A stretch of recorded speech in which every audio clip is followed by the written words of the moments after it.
So now it's been a few days and all the data has been data mined. We have the information on the brand new assault rifle as well as the sniper rifle and what actually happened in the weapon balancing changes. I had already done some testing and I put out a video on the close range, but this goes in a little bit more detail for the close and long range meta. And we'll kind of talk a little bit about sniper support because there are a few good options. But one thing I wanted to get out of the way is the difference sometimes that you'll see on my TTKs that I talk about, the difference between true game data site as well as sim.gg. Because a lot of people will go in the comments and say, hey, JGOD, why does it like this? Why is there a slash? Why? So we're going to clear it up, make it super simple so it's easy to understand. And I've actually made it so that you can make the judgment call for yourself. So if we go to something like the MX9 on sim.gg, which will be linked near the top of the description, you can scroll down, make sure you select Warzone specifically for Battle Royale with the 3 plates. Otherwise, the numbers will be a little bit off because in multiplayer, they have different values, just something to be aware of.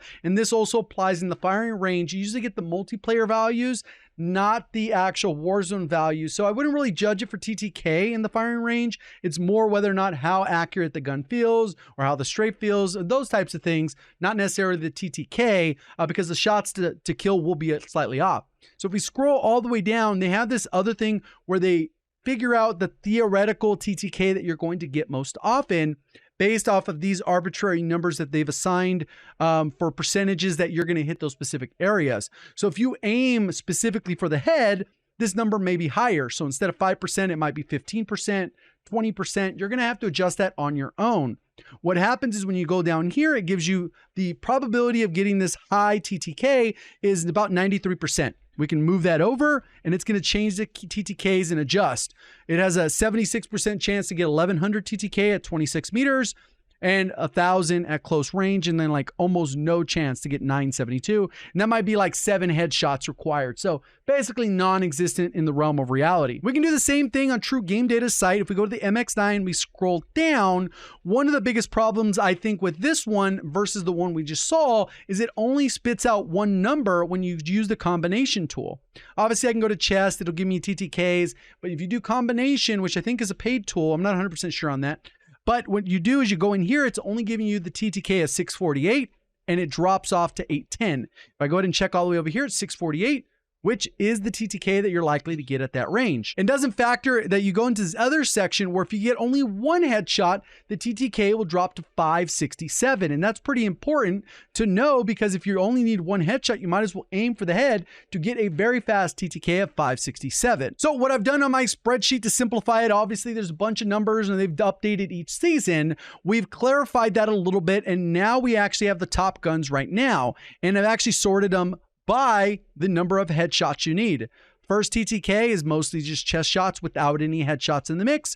One headshot in the mix for the second category sorted by that particular TTK. And then we also have the 2 headshot TTK for the close range. So if you're one of those people that aims specifically at the head, there you go. You kind of got an idea of how many headshots you need for something to be really good. So something like the Vel, kind of below average when it comes to TTKs at just the body. You can see it gets beat out by the Lockman sub, ISO, Vaznev, P890, all these good items. And then as we get a little bit closer, we get one headshot. It tends to do a little bit better, but still get beat out by a lot of guns. And then when we go to 2 headshots, it's not benefiting from that, but other guns maybe. So you kind of just got to pick what makes the most sense for you. And it's not always one size fits all. And this is where the other information is important as well. So something specifically like the Vel, it's going to get beat out by the Lockman sub and the ISO like I just mentioned. But one thing to be aware of is that they have different damage ranges. Usually the ISO and the Lockman in a meta build is somewhere around 8 to 9 meters, even with tuning,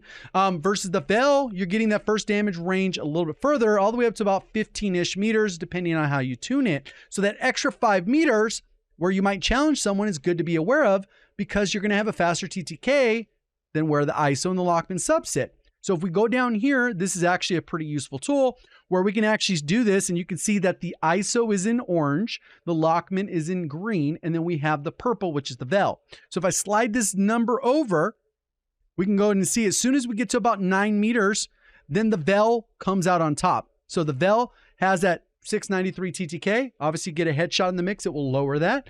But for this purposes, you can see that it's going to perform better from about 10 meters all the way up to about 15 meters where it has that drop off and it starts to underperform again. So if you tend to challenge that or you're aware of that range, you can change your build slightly to match that in your play style. So whether or not you're going to barrel stuff so that you get the fastest TTK and you make sure you have the advantage versus a Vel, or you hold an angle so that you choose when you're going to challenge the person. And that's kind of how that part's going to work. So it's not one size fits all and this is the absolute meta. It really does come out to your play style. And that's the great thing they've done with a lot of these balance changes. They've made it so that when you're actually building the gun, you got to factor in your play style, and a lot of things are super viable. At a competitive level, you can choose what range you're choosing your engagement. So if you're only going to make sure you're barrel stuffing, you're going to get within that 10 meters and you're going to go ahead and make sure you get that kill. So with all that being said, let's go ahead and take a look at the short range, long range, kind of some of the recommendations. So you can kind of see how the ones highlighted in yellow were changed in the update in some way, whether it was the range or the damage values. Most of them were kind of like a mixed bag on buffs and nerfs.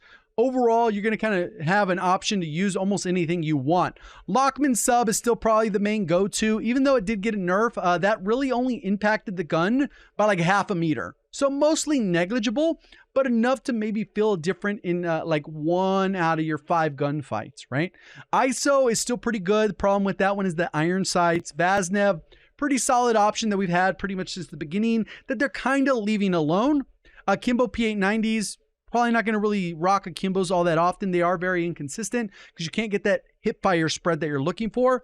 MX9 is probably one of the biggest sleepers that we've touched on quite a bit in a lot of our videos. Just the problem is the damage per mag.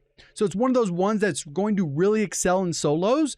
And when we look at the TTK in the next range, you can see that when you get one headshot in the mix right here, it actually drops that TTK dramatically. So you're getting a much faster TTK than pretty much everything until you get to the 2 headshots. So you're very consistently going to be getting a very good TTK when we're talking about the MX9 here at that 1 headshot TTK. Just again, you got to deal with the mag and probably rock fast hands to compensate for having such a small mag. But then if you get into 2 headshot mix and you're aware of that, you can see kind of where the guns lay out, and we have a lot of good options to choose from. And it's really going to come down to preference. So we can kind of see a similar thing. I've done the same thing for the base TTKs, 1 headshot and 2 headshot. And that's not a typo. The Lockman 762 is completely broken in terms of TTK, but both full auto and semi-auto, it is ridiculously hard to use. So you kind of could use it as a sniper support, but it's still kind of a slow weapon, more of a gimmicky thing to get your kill cams where somebody's giving you death cams and going, what the hell killed me? And they're actually watching the kill cam to see what happened. TAC V, kind of broken. It does have a pretty fast fire rate in the semi-auto, but it's very hard for most people to hit that. You can kind of see how these lay out, and you can see if you factor in and you kind of figure out which guns have the most recoil, you can kind of see them towards having the faster TTKs and the low recoil towards the bottom with the slower TTKs. So you kind of just balance that out, and then you kind of see how that goes. If you're able to get at least 1 headshot in the mix, you can see how those lay out. And then obviously on the right-hand side, at least on the top end, my camera's covering the other part, you can kind of see all the way up until about the Tempest Razorback, the TTKs are improving in kind of where everything sits. You can see something with the RPK. It doesn't matter even if you aim for the head. So just get your hit markers and you'll get a 1000 TTK, which isn't particularly fast, but with the low recoil, it's pretty reliable. So this is the Lockman 762. Like we saw, it does have one of the fastest TTKs. This is about the fire rate that you can get with this thing. Kind of reach the cap fairly easily. And then pretty much you can kind of keep it straight. It is one of those guns that will get away from you. And that is something tricky that is hard to manage. It does have a lot of recoil, but it does kill fast. If you go to full auto, a little bit easier to manage. Maybe not as easy in the firing range because the aim assist is broken in here, even though it does work in the full Warzone and multiplayer. It's just a matter of managing the recoil and controlling that. If you hit your shots, whatever range you can hit your shots, and you will get some broken death comms. So this one's one we talked about quite a bit. We got a kind of a combo of a similar build in the same family. We have the HCR and the MX9. This one's kind of more in the mid tier, I would say. It's pretty good because it's low recoil, not particularly hard to use. All that good stuff makes it good. And then you got the MX9, which is the MX9. We saw it had a really good TTK with 1 headshot in the mix. Very good, actually. Better than pretty much every other close range option, but it only has a 32 round mag. Pretty straightforward. You can shoot. You can see it does not move very much on the ACR, and you'll be able to maximize all the benefits. It just takes a decent amount of shots to kill. And obviously that's because it doesn't have much recoil. We go to the MX9. You can shoot this thing pretty easily. Not a ton of visual recoil. Movement's okay because it does have a smaller mag, but again, it only has a 32 round mag, so you got to deal with that. And then that's the base reload speed. Fast hands would make that slightly faster, so you could get away with it, and it would feel probably similar to what we had in Warzone 1. This one's one I think a lot of people sleep on, which is the 7.62. This is one I used primarily when I was playing tons of DMZ in the beginning of the life cycle of the game. It kind of got nerfed a couple times, but it's kind of in a really good spot for long range right now, especially with this build. You should be able to control it. It should have decent bullet velocity. You should be able to hit enough damage. The biggest problem is it does only have a 40 round mag. I wish it had like a 50 or something like that, where like some of the other battle rifles have bigger mags. And then we got the Vaznev, which is more of a tried and true. This is like a CDL style build, and you can kind of see how these ones work. These ones aren't particularly new. These ones are one we've done before. Pretty straightforward. Not a ton of recoil. It's just you got to deal with the firing range and how that is. A lot of visual smoke in here, which you wouldn't typically have when you're actually playing regular matches. And then the Vaznev is obviously, like we said, a pretty good build. Not a ton of recoil. Easy to use. And this is even at like 15 meters because we're getting an extra 5 meters from stepping back. Right here, we also have the Rep H, which has been consistently one of the better LMGs, especially with the way they balance things out. Super low recoil. The problem is the reload time without fast hands. With fast hands, it's still kind of slow. And then we also have the Bass P, which I don't necessarily think is a good close range SMG, but I think it's one of those hybrids to combine with an LMG is pretty good, or even as a sniper support. As you can see, it says SS Bass P, because the range on this thing's pretty good. Again, the recoil's never been the issue on this gun. The rate of fire's never been the issue. It's always this part right here, which is excruciatingly long reload time, which can get you killed. 75 bullets is still a decent amount though. And then you can see the Bass P right here, pretty good, like kind of mobility, movement type stuff. ADS is good. Recoil's not crazy, even at that target, which is right around 30 meters. You're still gonna be able to hit some pretty clean shots, so that's where this one fits in. Sniper support, maybe you do a reflex optic if you want to go ahead and a little bit further range, because it's going to use as a sniper support or something like that. Then we get into the RPK, no recoil. This is another LMG that, like I said, you don't need any headshots. Just hit marker the player, and so it's not even rewarding flinch or skill or anything. You just hit your target, you get a good TTK. And then the Vel, which I think is more of a sniper support, it's going to lose to the other two SMGs that we're going to talk about when they get barrel stuff, exception of that 10 to 15 meters that we already talked about. So we have right here RPK, again, like no recoil, big mag, but reloads faster than what we saw with the Rap, and one of the faster reloading LMGs, pretty quick, and with fast hands that's even quicker. And then we also have the Vel, which a lot of people like. They have nostalgia from the MP7. It pretty much looks the same. I wonder if they have other blueprints that have better iron sights. No clue. But you can kind of see how this one works. Good at that medium range. And then we still have the Cronin, which got nerfed negligibly. I think it was like 40 millisecond difference in TTK, almost unnoticeable. And most people still feel like it's in competition for the meta. And it's a little bit easier recoil control than we've seen with the TAC V. And I'm combining that. You could with the ISO, the Lockman Sub, or any of the other SMGs that I've talked about. But these two are going to be primarily the meta. Like if you're trying to compete in rank, these are the main probably two you'll use. So this one pretty straightforward. I think in semi-auto, it's still okay, but most people are going to use this one in full auto and just kind of control that the way it goes. Overall, straightforward gun to use. Fun, but like kind of old at this point.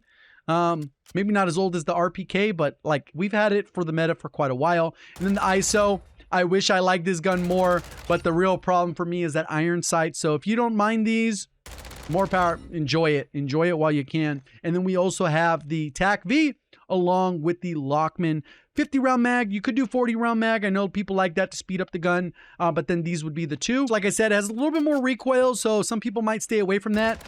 Obviously it has the full auto capability, which is nice, but we also saw the semi-auto. The bigger problem with the semi-auto though, it's very hard for people to hit the trigger cap.